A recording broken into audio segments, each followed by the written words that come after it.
এই পৰা বদলগুৰিলৈ যিজন ঠিকাদাৰে কামবোৰ কৰিছিল তেওঁ ইমান নিম্নমানৰ কাম কৰিছে। আমি বাৰে বাৰে আমি উপায়ুক্তক যে অভিযোগ দিলোঁ, উপায়ুক্তই তদন্ত দিলে আৰু তাৰ পিছত আমি অভিযন্তাক নিজেই লগ ধৰি তেওঁক ক'লোঁ, তেওঁক ফোন কৰি ক'লোঁ, ফটো মাৰি হোৱাটছএপত দি ক'লোঁ।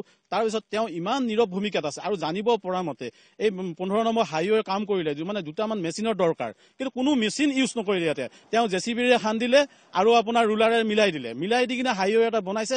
বনোৱাৰ ফলত আপোনাৰ মন্দিৰৰ ফ্ৰণ্টত ওখ চাপৰ আৰু এতিয়া 15 দিন নহওঁতে এনেকে এৰি গৈছে। আৰু চাইড বামবোৰ তেওঁলোকে জেচিবিৰে কাষৰ পৰা খান্দি আনি মাটিবোৰ দিছে। আৰু চাইড বামত খালি পথাৰৰ মাটি দিলেই হ'ল নেকি চাইডৰ পৰা খান্দি? আৰু ইমান মানে গাফিলতিটো কৰিছে।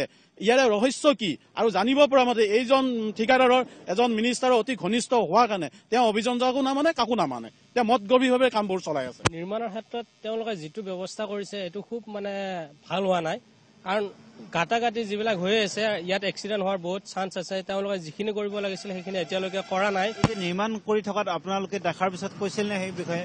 নাই, তেওঁলোকক ইয়াৰ বিষয়ে জনোৱা হৈছিল, কিন্তু তেওঁলোকে কোনো গুৰুত্ব দিয়া নাই। তেওঁলোকে নিজৰ মতলবিত তেওঁলোকে কামবিলাক কৰি গৈছে। আজি এই অৱস্থা হৈছে, গাঁত হৈ গৈছে। আমি এই যিজন ঠিকাদাৰ আছে, এজন মহম্মদ আলী ঠিকাদাৰ, তেখেতে কোনো ক্ষেত্ৰতে মানে কামত গুৰুত্ব নকৰে।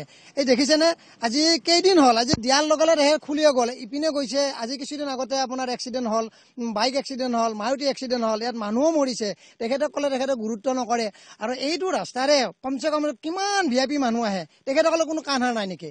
আমি কিমান জনাইছো, আগতো আমি মানে আপোনালোকৰ থ্ৰুদি তেখেতসকলক জনাইছো, কিন্তু তেখেতসকলে গুৰুত্ব নকৰে। গতিকে অতি সোনকালে ইয়াৰ তদন্ত হ'ব লাগে আৰু ইয়াৰ উচিত ব্যৱস্থা হ'ব লাগে। যদিহে উচিত ব্যৱস্থা নহয়, তেতিয়াহ'লে আমি অনাগত দিনত আমি বিহিত ব্যৱস্থা লোৱাৰ কাৰণে আমি প্ৰস্তুত আছো।